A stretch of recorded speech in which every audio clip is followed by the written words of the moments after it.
વાપીની નિર્મલ સોસાયટીમાં લિફ્ટમાં પડી જવાના કારણે માળીનું મોત, સીસીટીવી ફૂટેજ સામે આવ્યા। વલસાડ જિલ્લાના વાપીમાં આવેલી નિર્મલ સોસાયટીમાં લિફ્ટમાં પડી જવાથી એક માળીનું કરુણ મોત થયું છે। લિફ્ટનો દરવાજો અચાનક ખુલી જતા માળી ત્રીજા માળેથી નીચે પટકાયો હતો। આ સમગ્ર ઘટના સોસાયટીના સીસીટીવી કેમેરામાં કેદ થઈ છે।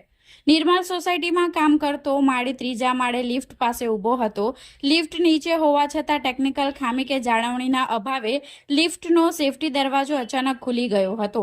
અંધારામાં કંઈ સમજાય તે પહેલા જ માળી લિફ્ટના સાફટમાં ત્રીજા માળેથી નીચે પટકાયો હતો।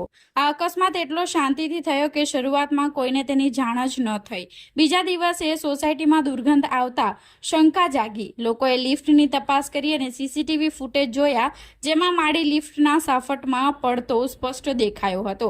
આ ઘટના બાદ સોસાયટીની લિફ્ટની જાળવણી કરતી કંપની સામે ગંભીર સવાલો ઊભા થયા છે। હાલ તો આ સમગ્ર ઘટનાના સીસીટીવી ફૂટેજ સામે આવ્યા છે।